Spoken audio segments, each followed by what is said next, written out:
Instagram पे कुछ लड़कियां होती हैं जो नौजवान युवक जो रील्स वगैरह बनाती हैं वृंदावन में जाकर, जो मतलब बाहर जाकर छोटे कपड़े पहन कर रील्स बनाती हैं। वही लड़की अगर गोपी ड्रेस पहन ले या फिर और कोई साड़ी वगैरह पहन ले तो उनको मंदिर के अंदर डायरेक्ट तक लिया जाता है, जहाँ वो पैसा जेन्युइन होता है। वो पैसा भी थोड़ा मतलब वो पाप है, बिल्कुल वो पैसा ही पाप है।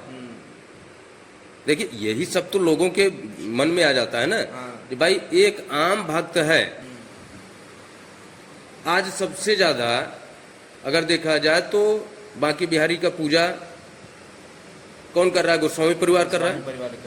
गोस्वामी करते हैं पूजा, तो गोस्वामी ही करते हैं। हाँ। और आज सबसे ज्यादा ऐतराज किसको है?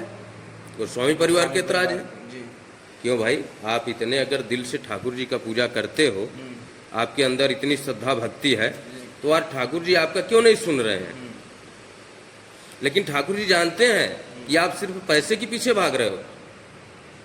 लेकिन महाराज जी मैंने तो मतलब वृंदावन के ऐसे कई कथावाचक मैंने सुना है कि बोलते हैं कि जो बांके बिहारी मंदिर में धक्का खाता है उसको फिर जीवन में संसार में धक्का खाने की जरूरत नहीं पड़ती। फिर अगर ये कॉरिडोर बन जाएगा तो फिर धक्का कैसे खाएगा आदमी? देखो एक चीज बताएं, मैं व्यक्तिगत किसी पे टिप्पणी नहीं करता।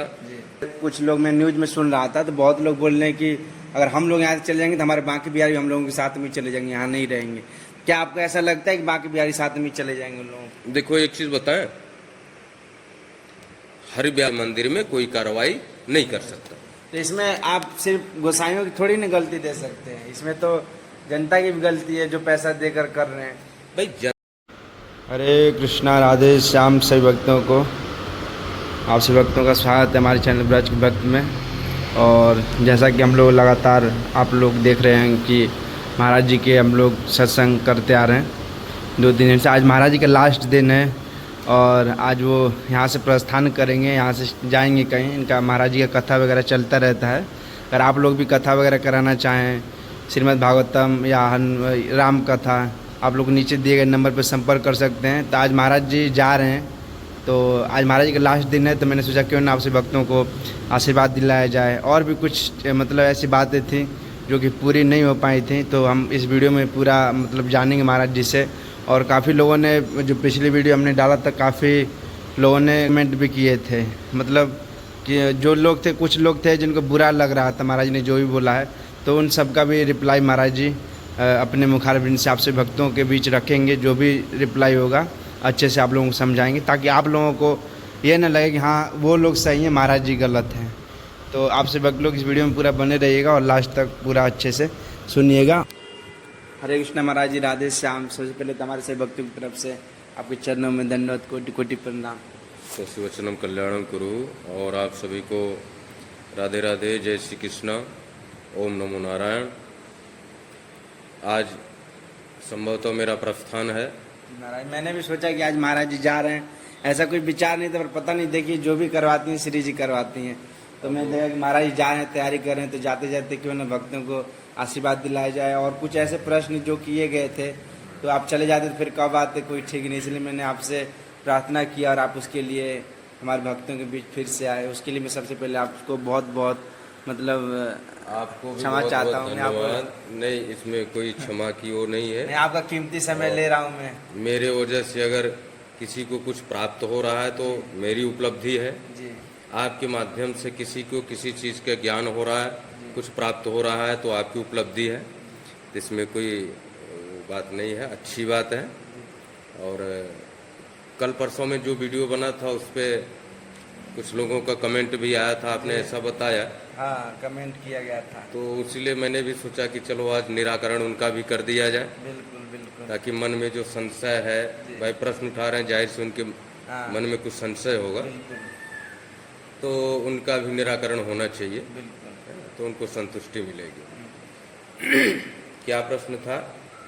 प्रश्न ये था कि मतलब कोई यहीं के श्री जी पुजारी कुछ करके है, उन्होंने कमेंट किया था कि गणमान्य चीज ठाकुर जी के मतलब आगे समक्ष क्यों है? नहीं, देखिए उसमें ये बात सही है कि भगवान के सामने कोई बड़ा छोटा नहीं होता है। बिल्कुल ठीक है। गणमान्य अतिथि यानी गणमान्य जो वीआईपी कल्चर ही समझो उसको। तो भगवान के सामने वस्तुतः तो कोई बड़ा छोटा नहीं होता, लेकिन सुरक्षा की दृष्टि से बड़ा छोटा का थोड़ा सा अवलोकन करना पड़ता है। अब मान लो जैसे श्री जी के जो पुजारी हैं, अब उनको अगर मंदिर में जाना होगा तो डायरेक्ट चले जाएंगे, और वहीं अगर आम पब्लिक कोई होगा, कोई दर्शनार्थी होगा, वो नहीं जा पाएगा। क्यों? उसका रीजन है, उसका कारण है क्योंकि वो श्री जी का पुजारी है, वो स्वामी परिवार है, तो इसलिए उसको वरीयता है।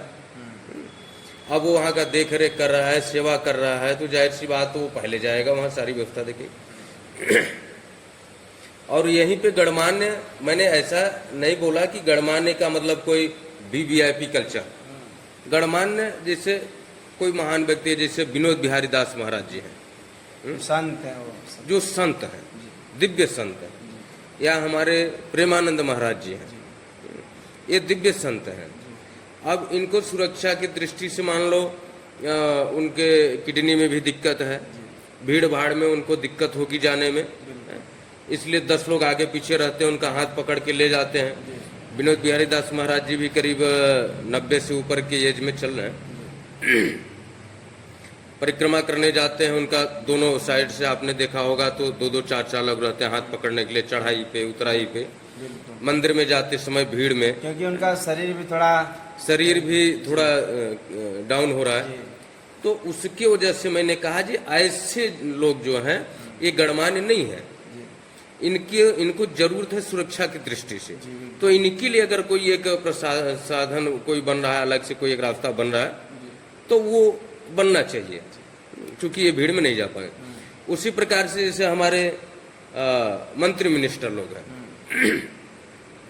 उनके भी आगे पीछे कम से कम 10-15 उनके सुरक्षा बल रहते हैं, ब्लैक कमांडो रहते हैं। अब जहाँ एक व्यक्ति दर्शन करने जा रहा है, वहाँ उनके 15-20 आदमी खुद उनके साथ में है, तो वो भीड़ भाड़ में जाएंगे, वैसे लोग परेशान होंगे जो मंत्री हैं। अब उनके सुरक्षा बलों को भी दिक्कत, उनको भी दिक्कत, तो सुरक्षा की दृष्टि से उनको अलग रास्ते से ले जाकर के 5 मिनट में दर्शन करा के, चूंकि उनको और बहुत सारे काम देखने हैं, अन्य जगह भी जाने हैं, तो इसलिए मैंने बोला। और मैंने बोलने का कोई ये औचित्य नहीं था कि किसी वीवीआईपी कल्चर को बढ़ावा देना। मैं तो शुरू से बोला हूँ कि भाई श्री बांके बिहारी मंदिर, श्री राधा रानी में ही नहीं, ये वीवीआईपी कल्चर बनाया किसने? ये तो हम लोगों का कोई दे तो क्या बोलते हैं, सुरक्षा है, जो अधिकारी हैं उन लोगों का देन है, और ये लोगों का खुद की गलती है जो पैसा देकर दर्शन करते हैं। कहीं ना कहीं इनकी बात से मैं भी मतलब 80% मैं भी सहमत हूँ जिन्होंने कहा। पर आप क्या बताना चाहेंगे इस पर? देखिए, इसमें 2 बात है जी। पहला बात, जो वीवीआईपी कल्चर बना है, किसी भी मंदिर में कोई भी व्यवस्था बनाने के लिए डायरेक्ट उस पर कोई कार्रवाई नहीं होती। जैसे एक छोटा मोटा मंदिर है, तो मान लो उसका तो कोई ग्राम प्रधान या गांव के 10 लोग मिलके, फिर भी 10 लोग उसमें शामिल होते हैं, तब कोई कार्य किया जाता है, अकेला व्यक्ति नहीं कर लेता। और जो ये मंदिर है, ये मंदिर एक तरीके से ट्रस्ट है, तो ट्रस्ट में अध्यक्ष, कोषाध्यक्ष, मंत्री, महामंत्री, तमाम जो पदभार होते हैं वो व्यक्ति होते हैं। जब भी कोई प्रावधान आता है, नियम आता है, उसमें इनकी अनुमति ली जाती है। जब तक इनकी अनुमति नहीं ली जाएगी, मंदिर पे कोई कार्रवाई नहीं होगी। तो वीवीआईपी कल्चर बनाने से पहले जब लोग बनाए होंगे तो इनकी अनुमति ली गई होगी। अब मैं ये नहीं कहता कि सब लोग तैयार थे, लेकिन उसमें से जो 2-4 मेन होते हैं वो उनको अनुमति देते हैं, तब वो जाकर के वहां पे कार्रवाई करते हैं। तो इनमें बिना पुजारी के, बिना गोस्वामी के विचार से बातचीत किए बगैर कोई भी कार्रवाई नहीं होती है, ठीक है। तो वीवीआईपी कल्चर जब भी बना होगा तो इसमें इनकी सहमति रही होगी, सब लोग गुट हुए होंगे। हाँ। और हम कह रहे हैं कि अगर इसमें आपका दोष नहीं है, गोस्वामी परिवार का कोई दोष नहीं, तो ठीक है, अच्छी बात है, सारे गोस्वामी इकट्ठा हो जाओ, और जो वीवीआईपी कल्चर वाली जो गली है, जो अलग से दरवाजा है, उसको अंदर से बंद कर दो, ताला बंद कर दो।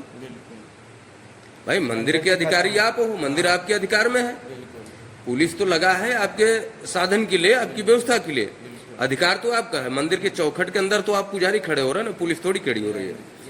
चढ़ाना, प्रसाद चढ़ाना, लोगों को दर्शन कराना, वीवीआईपी लोगों को ले जाके दर्शन करवाना, एक कार्य कौन कर रहा है? पुजारी कर रहा है, पुजारी कर रहे, पंडा लोग हैं, पंडा लोग कर रहे हैं। तो जितने भी पुजारी समाज हैं वो इकट्ठा होकर के जाकर के अंदर से उस गेट में ताला लगा दें, दरवाजा बंद हो जाएगा तो वीवीआईपी ऑटोमेटिक नहीं जाएंगे।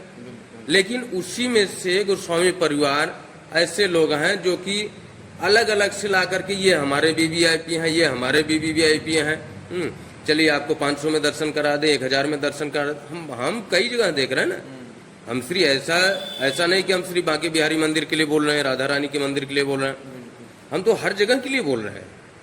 हम तो हर जगह के लिए वीवीआईपी कल्चर को ही समाप्त करने की बात कर रहे हैं। और ये मेरा मानना है और 100% सत्य है कि बिना हमारे मर्जी के हमारे मंदिर में कोई कार्रवाई नहीं कर सकता। तो इसमें आप सिर्फ गोसाइयों की थोड़ी ना गलती दे सकते हैं, इसमें तो जनता की भी गलती है जो पैसा देकर कर रहे हैं। भाई जनता, देखो जनता तो आ रही है, गलती तो उनकी भी है, लेकिन उनसे ज्यादा तो हमारी गलती है ना। हम अपने घर में, अपने मंदिर में किसी को आने दे रहे हैं तो हमारी गलती है ना। बिल्कुल गलती तो है, लेकिन गलती दोनों तरफ से है ना। अब थोड़े देर के लिए नहीं, उसमें ज्यादा गलती हमारी है, चूंकि हम उसके मंदिर के मालिक हैं। भगवान की रक्षा, भगवान की सेवा में हम तत्पर हैं, भगवान की देख रेख कर रहे हैं, दरवाजा हम लगा रहे हैं, दरवाजा हम खोल रहे हैं, चढ़ावा सब कुछ हम कर रहे हैं। तो उन भक्तों से ज्यादा अधिकार मेरा है, तो मेरी जिम्मेवारी बनती है वहां का देख रेख करना, ठीक है।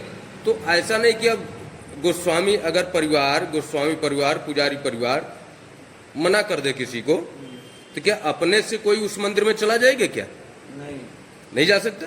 हम कह रहे हैं जो वीआईपी कल्चर वाला जो गेट है उसमें गोस्वामी परिवार ताला लगा दे, तो क्या भक्त ताला तोड़ के चले जाएंगे? नहीं जाएंगे ना। फिर भक्त क्या सोचेंगे, ये तो दरवाजा बंद है, इससे कोई बात नहीं, चलो आम दर्शन किया जाए, आम लाइन में लग के दर्शन करेंगे। तो उसमें उन आए हुए अतिथियों से ज्यादा हमारी कमी है ना। तो इसलिए विशेष करके गोस्वामी परिवार और पुजारियों की कमी है, उनको अपना कमी सुधारना चाहिए। और उनको देखो, पैसा हाथ में आता, जाहिर सी बात आदमी को अच्छा लगता है, लेकिन वही पैसा एक दिन हमें विपरीत परिस्थिति में खड़ा कर देता है और मेरी परेशानी बढ़ा देता है। आज जो भी व्यवस्था बनाई है उसी के द्वारा तो आज दिक्कत हो रही है, अगर नहीं बना होता शुरू से तो दिक्कत नहीं होती। एक चीज़ महाराज मैंने और नोटिस किया है, जैसे इंस्टाग्राम पे कुछ लड़कियां होती हैं जो नौजवान युवक जो रील्स वगैरह बनाती हैं, वृंदावन में जाकर जो मतलब बाहर जाकर छोटे कपड़े पहन कर रील्स बनाती हैं, वही लड़की अगर गोपी ड्रेस पहन ले या फिर और कोई साड़ी वगैरह पहन ले तो उनको मंदिर के अंदर दायरे तक लिया जाता है, जहाँ तक मतलब कोई नहीं, आम आदमी नहीं जा सकता। लेकिन उनको फॉलोअर्स को देख के, मिलियन से फॉलोअर्स हैं, उनको अंदर उनका ठाकुर जी का चरण चिन्ह वो धुलवाते हैं, घी लगवाते हैं दरवाजे पे, और बाद में उसका बैकग्राउंड देखते हैं तो उसका बहुत गलत बैकग्राउंड होता है। बस हम लोग मिलियन लोग मतलब देखते हैं, करोड़ों लोग फॉलो कर रहे हैं, तो उसके वजह से या तो हम कुछ इसमें लालच भी बोल सकते हैं, या उनके लालच में उनको इतना अंदर तक जाने का अनुमति दिया जा रहा है। ये चीज़ तो आप भी देख रहे हैं। देखिए, ये सारी चीजें सब देख रहा है, मैं भी देख रहा हूँ, लेकिन कोई बोलना नहीं चाह रहा है। बोलना इसलिए नहीं चाह रहा है कि बोलेगा तो विवाद खड़ा होगा। है, अगर लड़कियों को मान लीजिए कोई ऐसा बोल दे तो वो कहेंगे हमारी मौलिक आधार छीना जा रहा है, हमारी मर्जी, हम जो पहने सो पहने। यही बात किसी ने अनुरुद्धाचार्य से टीवी डिबेट में किसी महिला ने किया था प्रश्न कि महाराज जी, हमारा विचार, हमारा कपड़ा, हमारा शरीर, हम कपड़े कैसे भी पहने, आपको क्या दिक्कत है? तो अनिरुद्धाचार्य जी ने कहा, भाई आप कपड़े ही मत पहनो। बिल्कुल, हाँ, वो एकदम सटीक बात बोलते हैं, भाई आप कपड़े ही मत पहनो, हमें क्या ऐतराज है? बिल्कुल, आप अपना संस्कार दिखाओगे, लोग आपके बारे में बुरा भला कहेंगे। हम तो एक सामाजिक व्यवस्था को सुदृढ़ से चलने के लिए और उसको अच्छे बनाने के लिए हम उपाय बता रहे हैं, आपको विचार रख रहे हैं। आपकी इच्छा हो आप मानो, ना इच्छा हो ना मानो। अब जैसे कोई नशापत्ती करता है तो उसको चार लोग बोलते हैं जी भैया नशा गलत है, मत करो, तुम्हारे लिए नुकसानदायक है। अब वो नशेड़ी व्यक्ति कहे कि नहीं, शरीर हमारा, पैसा हमारा, नशा हमारा, तुम्हें क्यों मिर्च लग रही? तो भैया नशा करो, कल के डेट में कैंसर होगा, मरोगे तुम। भाई नशा करोगे धीरे धीरे अपने बीमारी आप आएगी, नुकसान होगा अंदर अंदर। आपका मीठा पतन होता है, एक पतन होता है डायरेक्ट हो जाता है, हाँ। एक मीठा पतन होता है धीरे धीरे। हाँ। कैंसर हो गया, धीरे धीरे मांस सड़ेगा, हड्डी सड़ेगा, लास्ट में आप सड़ के मर जाओगे। तो इसलिए, और दूसरी बात, घूम फिर के बात वहीं पे आ गई, वीवीआईपी कल्चर पे। हाँ। अब जो पुजारी हैं, गोस्वामी हैं, जी। उनको इससे मतलब नहीं कि ये व्यक्ति कैसा है कैसा नहीं है, हाँ, क्या इसका बैकग्राउंड है, उसका बैकग्राउंड क्या है। हाँ। मैंने एक एक एक्ट्रेस देखा है हाँ। जो कि ऐसे ऐसे भद्दे कपड़े पहनते हैं जो देखना पसंद नहीं करेगा, कोई लोग गाली देता है। हाँ। और वहीं पे राधा जी का स्वरूप बना लिए, तिलक लगा लिए, गालों पे राधा राधे लिखवा लिए, मस्तक पे राधा राधे लिखवा लिए, घंघरा पहन लिए, पटका डाल लिए। अब वो गई और पुजारी जी को, गोस्वामी जी को 11,000 रुपया दक्षिणा दी, गोस्वामी जी ले जाकर के ठाकुर जी का चरण धुलवा रहे हैं। वही भी नहीं, वो पैसा जेन्युइन होता है, वो पैसा भी थोड़ा मतलब वो पाप है, बिल्कुल। वो पैसा ही पाप है। देखिए, यही सब तो लोगों के मन में आ जाता है ना हाँ। कि भाई एक आम भक्त है, एक आम साधु संत है, उसका कदर नहीं है। बढ़िया ब्यूटी पार्लर डेकोरेटेड कोई संत बन के आ गया है, फर्जी जूड़ा जट लगा के आ गया, तो मार्केट में जूड़ा भी जट भी मिल रहा है सब है, बांध होत के लगा, तिलक चंदन पोत के आ गया, उसको पहुंचा दिए ठाकुर जी के दरवाजे पे। अब कोई दिव्य संत है बेचारा, वो फटा चिथड़ा पहना हो भाई, अब दिव्य संत होगा तो जाहिर सी बात उसको आडंबर से तो मतलब है नहीं, वो फटा चिथड़ा पहना है तो आप उसको दरवाजे के अंदर ही नहीं आने दे रहे। तो भगवान के साथ तो दो भाव आप कर रहे हो, तो अगर आप दो भाव कर सकते हो तो वो तो 3 लोग का ठाकुर है, 3 लोग का मालिक है, फिर वो कौन सा भाव करेगा। कुछ लोग, मैं न्यूज में सुन रहा था तो बहुत लोग बोल रहे हैं कि अगर हम लोग यहाँ से चले जाएंगे तो हमारे बाकी बिहारी हम लोगों के साथ में चले जाएंगे, यहाँ नहीं रहेंगे। क्या आपको ऐसा लगता है कि बाकी बिहारी साथ में चले जाएंगे उन लोगों को? देखो एक चीज बताएं, हरि व्यापक सर्वत्र समाना, प्रेम ते प्रकट होए मैं जाना। ऐसा नहीं है कि गोस्वामी परिवार कहीं चला जाएगा तो बाकी बिहारी चले जाएंगे। वो तो बोलने नहीं जाएंगे तो हम लोग लेके चले जाएंगे। अरे भाई, जो आपने वहां प्राण प्रतिष्ठित मूर्ति रखा है उसको आप ज्यादा से ज्यादा करोगे, आप मंत्रोच्चार के साथ उठाओगे, लेके चले जाओगे, तो इसका मतलब ये थोड़ी कि भगवान वहां से हट गया। जब हमारा शास्त्र करता है हर व्यापक सर्वत्र समाना, वो हर जगह विद्यमान है। ऐसा नहीं कि सिर्फ वो बांके बिहारी मंदिर में ही बांके जी हैं या वृंदावन में ही बांके जी हैं, वो पूरे संसार में है। और जो भक्ति से, जो भाव से जहां प्रकट करना चाहे वहां प्रकट कर सकता है। सुग्रीव के अयोध्या गए थे, राम जी के पास गए थे। सुग्रीव जी पहाड़ पे थे, ऋषमुख पर्वत पहाड़ पे, राम जी स्वयं जाके वहां मिले। बाली के डर से सुग्रीव जी छुप के रहते थे, तो ऐसा नहीं कि सुग्रीव जी राम के पास गए, राम जी स्वयं चल के गए, भक्त था तब तो गए। दूसरी बात, माता सबरी राम के पास नहीं गई, कुटिया बना के रहती थी, झोपड़ी बना के रहती थी, स्वयं राम जी चल के गए। क्यों गए? महाराज जी उतना उन्होंने कैसे इंतजार कर लिया? यहाँ तो लोग 2-2 घंटे में बोर हो जाते हैं, लोग पूजा पाठ से देखो, बोर हो जाते हैं। अगर हम प्रत्यक्ष रूप में कहें, भला लोगों को बुरा लगेगा इस शब्द से, प्रत्यक्ष रूप में कहें तो दिखावा ज्यादा है, भक्ति कम है। आजकल मतलब बहुत कम रह गया ये सब चीज। माता सबरी ने पद्म पुराण में वर्णन आता है 10,000 वर्ष तपस्या किया। 10,000 वर्ष। 10,000 वर्ष यहाँ 2-4 दिन माला जप किए, भगवान का पूजा किए, और कोई काम नहीं हुआ तो भगवान को गाली देने लग गए। अरे भगवान नहीं है, ये है, वो है, तमाम तरह की बातें। दुख आता है तो लोग दोष देने लगते हैं उनको, दोष देने लग जाएंगे। और माता सबरी, अब सोचो किस परिस्थिति से कैसे कैसे 10,000 वर्ष तपस्या किया होगी। तो कहने का तात्पर्य है, सुग्रीव जी को जाके पर्वत पे मिलते हैं राम जी, माता सबरी को झोपड़ी में मिलते हैं।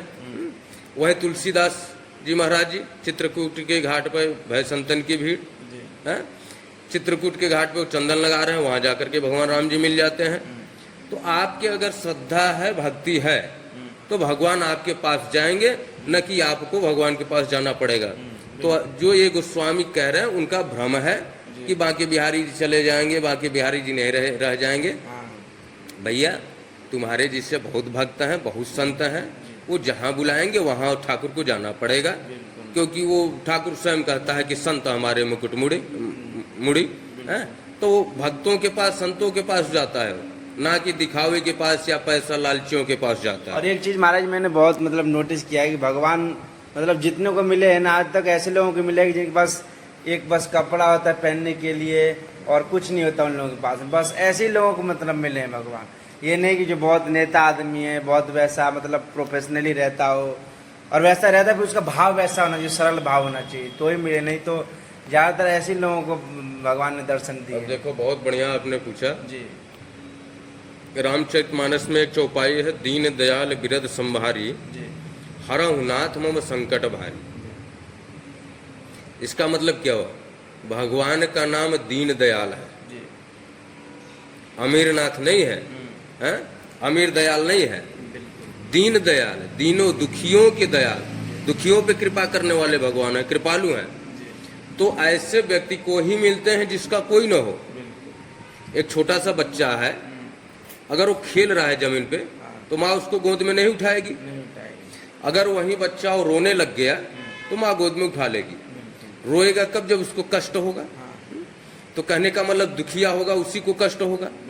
और जो रसगुल्ला पेड़ा बर्फी खा करके पलंग पे सोया हुआ है, 1-2 लाख की मोबाइल चला रहा है, 25-50 लाख की गाड़ियों से चल रहा है, तो उसको भगवान की क्या जरूरत है? वो तो स्वयं में सक्षम है। भगवान इसलिए भगवान को याद भी नहीं करेगा, याद भी नहीं करेगा भाई, उसको क्या जरूरत भगवान की? भगवान को तो वो याद करेगा जिसको कष्ट होगा ना। एक सामान्य सा बात कहते हैं लोग, जो पैर में ठोकर लगता है तो मुख से राम राम निकलता है। तो इसलिए भक्ति प्रधान है, आपके अंदर भक्ति होनी चाहिए, दिखावा नहीं होना चाहिए। लेकिन महाराज जी मैंने तो मतलब वृंदावन के ऐसे कई कथावाचक मैंने सुना है कि बोलते हैं कि जो बांके बिहारी मंदिर में धक्का खाता है उसको फिर जीवन में संसार में धक्का खाने की जरूरत नहीं पड़ती। फिर अगर ये कॉरिडोर बन जाएगा तो फिर धक्का कैसे खाएगा आदमी? देखो एक चीज बताएं, मैं व्यक्तिगत किसी पे टिप्पणी नहीं करता, लेकिन ये सत्य है कि कुछ लोग होते हैं जो लोगों को पागल बनाते हैं, हाँ। भ्रांतियों में डालते हैं। धक्का खाना, किसी के साथ गलत व्यवहार करना, अभद्रता करना, ये पुण्य का काम नहीं है, पाप का काम है। धक्का कब खाओ? जब आप किसी को धक्का दोगे। धक्का तो खा लिए, आपकी द्वारा किसी बूढ़े को धक्का लग गया और बेचारा गिर के भीड़ में मर गया, तो आपका उद्धार होगा कि आप नरक में जाओगे? नरक में जाएंगे। आप जा रहे हो भीड़ में दर्शन करने, आपको चलो धक्का लग गया, ठीक है, आप मान लीजिए हमें पुण्य हो गया, और आपके द्वारा किसी को धक्का लगा, कोई दब के मर गया, तो बताओ आपको पुण्य होगा कि पाप? पाप होगा ना। तो ये लोगों को पागल बनाने का जरिया है, भ्रांति में डालने का जरिया है, ऐसा नहीं होना चाहिए। आप पूर्णतया निष्काम भाव से, निर्मल मन से जब भगवान का भजन करोगे, दर्शन करोगे, तब जाके आपको पुण्य मिलेगा। अन्यथा आप कितना भी 10,000 का माला फूल ले लो, 50,000 का मीठा मिष्ठान ले लो, जा करके 1,00,000, 2 लाख, करोड़ रुपया चढ़ा दो, आपको कोई फल प्राप्ति नहीं होगा, मेरा शास्त्र कहता है। और जो बहुत बड़ा ज्ञानी बनता हो वो मुझसे आकर के बात कर ले बैठ करके। मैं ना तो फोनबाजी करता हूँ, ना तो मैं ऐसे करता हूँ। जो अपने आप को बहुत बड़ा ज्ञानी समझता हो वो आकर के बैठ करके मुझसे फेस टू फेस बात कर ले, मैं पूरा जवाब दूंगा उसको। नहीं, बहुत अच्छा बताया आपने।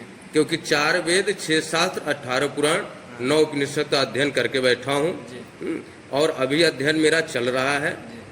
तो ऐसा नहीं कि मैं कहीं से किंवदंती उठा के इधर उधर से बोल रहा, जो भी बोलूंगा प्रमाणित बोलूंगा और जवाब भी दूंगा अगर कोई बात करना चाहेगा।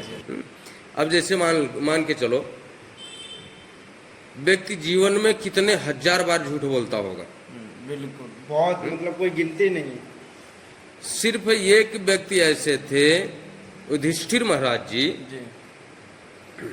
जब पांडु सब जाने लगे स्वर्गाश्रम को हिमालय पर्वत से, तो वहां पे सभी लोग गल गए। कहाँ पे गल गए? हिमालय में। हिमालय में हाँ, जा रहे थे स्वर्ग में हिमालय बर्फ मार्ग से। तो उनका आज भी पांडु स्थान तो बना हुआ है। शरीर के साथ में गए थे। सुनो यार, तो जा रहे थे शरीर सहित, लेकिन अब जीवन में जो कृत्य किया है उसका फल तो मिलेगा, क्योंकि गीता जी में श्री कृष्ण कहते हैं अवश्य भुक्तव्यम कृतम कर्म शुभाशुभम। तो चारों पांडु गल गए, उनका शरीर गल गया, माता कुंती, द्रौपदी सब गल गई। अब बचा कौन? युधिष्ठिर महाराज जी। जी। युधिष्ठिर महाराज जी का दाहिने पैर का एक अंगूठा गल गया, बस एक अंगूठा। एक अंगूठा। तो युधिष्ठिर महाराज ने कहा कि भाई मैंने तो झूठ कभी बोला नहीं, कभी गलत किया नहीं, तो मेरा एक अंगूठा कैसे गल गया? अब सोचो, उन्होंने एक झूठ बोला तो उनका एक पैर का अंगूठा गल गया। और हम जिंदगी में कितनी झूठ बोलते हैं, कितनी गलतियां करते हैं। तो वहां पे तुरंत भगवान प्रकट हुए और बोले कि महाराज आपने एक बार झूठ बोला है। बोले महाराज हमने कब झूठ बोला? बोले जिस समय युद्ध हार रहे थे तो आपने जाकर के पितामह से बोला था अश्वत्थामा हता। तो बोले महाराज वो तो आपने बताया था कि अश्वत्थामा हता, वो तो आपने कहा था द्रोणाचार्य गुरु जी से कि अश्वत्थामा हता आपको बोलना है। तो भगवान श्री कृष्ण ने कहा कि मैंने तो आपको बोला था कि अश्वत्थामा हता जाकर के सिर्फ इतना गुरु जी से बोलना है, लेकिन आपने उसके आगे जो लगाया कि अश्वत्थामा हता नरो वा कुंजलो, ये आपने अपने तरफ से लगा दिया। और जब अपने तरफ से आपने लगा दिया तो झूठा हो गया, क्योंकि आपको पता था कि पशु मारा गया, हाथी मारा गया है, फिर आप कैसे कह रहे हैं नरो वा कुंजलो? आपको पता नहीं होता तब आप कहते। आपको तो ऑलरेडी पता है कि भीम दादा ने हाथी को उठा के पटक दिया, हाथी मर गया, और आपको जाके गुरुजी से बस इतना करना अश्वत्थामा हतो। आपको आदमी या हाथी का वर्णन ही नहीं करना था, तो आपने एक झूठ बोला, तो इसलिए आपका एक पैर का अंगूठा गल गया। अब सोचो, जो भी गलती से वो हुआ, गलती से हुआ, और यहाँ तो हम जानबूझ के हजारों गलतियां करते हैं, हजारों झूठ बोलते हैं, कैसे उद्धार हो जाएगा? बिल्कुल उद्धार नहीं होगा। 1 से 1% आपको नरक में जाना ही पड़ेगा, चाहे वो मंदिर का पुजारी ही क्यों ना हो, गोस्वामी क्यों ही ना हो। अगर वो गलत कर रहा है तो उसको नरक में जाना पड़ेगा। क्योंकि आपने सुना होगा, एक जय विजय की कथा सुना होगा। जी, सुना है। सनक सनंदन सनत कुमार जो 4 भाई थे, वो जा रहे थे भगवान विष्णु से मिलने के लिए। दरवाजे पे उनके पार्षद खड़े थे। अब वो डायरेक्ट जाना चाहते थे, लेकिन पार्षदों ने रोक लिया। जो महाराज एक बार पूछना तो पड़ेगा हमें, भाई अंदर मालिक भी बैठे हैं। इतने में सनत कुमार क्रोध में आ गए, क्रोधित हो गए, गुस्सा हो गए, और उन्होंने श्राप दे डाला, जाओ तुम लोग राक्षस बन जाओ, जय और विजय को। तब तक भगवान को पता चला जी भाई ऋषि मुनि आए हैं, और जाकर के उन्होंने देखा तो वहां सनत कुमार 4 भैया। बोले महाराज क्षमा करना है तो हमारे द्वारपाल हैं, लेकिन अब गलती तो हो गई। तो अब विचार करने वाली बात है कि सनत कुमार होकर इतने बड़े ऋषि होकर के उनको अहंकार, उन्होंने श्राप दिया। अब श्राप तो लगा और राक्षस है, उनका तो उद्धार होगा, लेकिन ये सनत कुमार इतने बड़े दिव्य ऋषि होने के बावजूद भगवान विष्णु के बैकुंठ धाम में दरवाजे तक जाकर के वहां से वापस हो गए, बैकुंठ धाम नहीं जा पाए। फिर इसकी वजह से, क्योंकि उनके अंदर अहंकार आ गया, उन्होंने श्राप दे दिया। भाई ऋषि मुनि हो ना, तपस्वी हो, आपके अंदर सहनशीलता होनी चाहिए, विचार होना चाहिए। द्वारपाल खड़ा हुआ है उसका भी सम्मान होना चाहिए, लेकिन नहीं, आप तो अहंकार में हो गए, हम तो ऋषि हैं, संत है। उसी प्रकार से अगर आज कोई अहंकार करे कि हम तो पुजारी हैं, हम गोस्वामी हैं, भगवान का पूजा कर रहे हैं, ठाकुर जी के चरणों में लेटे, तो इसका मतलब ये नहीं कि आप अन्याय करोगे या जो मर्जी सो करोगे। आप शास्त्रगत हिसाब से चलोगे, शास्त्र के अनुसार चलोगे तो आपका कल्याण होगा, नहीं तो आपको नरक में जाना पड़ेगा। सुंदर महाराज जी, और अब आपकी अगली यात्रा कहाँ के लिए? देखिए अगली यात्रा तो हमारी फिलहाल दिल्ली की है, दिल्ली के लिए, और दिल्ली में हमारा प्रवचन है जी। वहाँ से फिर हम महाराष्ट्र चले जाएंगे, नासिक में है जी। और नासिक से फिर हम बनारस आएंगे, काशी विश्वनाथ। हाँ, वहाँ के बारे में कुछ बताइए ना, वहाँ का मतलब। देखिए वो भोलेनाथ की नगरी है जी, है? और भोलेनाथ के बारे में तो क्या बताएं, छड़े रुष्टा छड़े तुष्टा रुष्टा तुष्टा छड़े छड़े, एक लोटे जल से भी प्रसन्न हो जाते हैं वो। तो काशी के मालिक हैं, काशी नरेश हैं, काशी के सब कुछ हैं वो, वाराणसी के। तो उनकी असीम कृपा है, उनकी कथा, कोई छोटी सी भी कथा लेंगे तो बहुत ज़्यादा टाइम लग जाएगा। मैं आपका बहुत बहुत आभार व्यक्त करना चाहूँगा महाराज जी। और जैसे वृंदावन के लिए कहा गया है कि वृंदावन में मरने से व्यक्ति नरक में नहीं जाता, स्वर्ग में जाता है जी, हाँ। तो उसी प्रकार से काशी के लिए कहा गया है काश्या मरणात् मुक्तिम भवत्, काशी मरने से मुक्ति प्राप्त होती है। तो ये भोलेनाथ की महिमा है। बहुत सुंदर महाराज, बैठ था।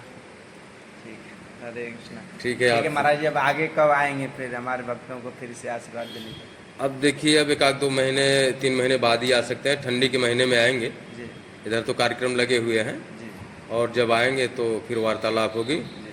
तब तक के लिए आप सभी को राधे राधे।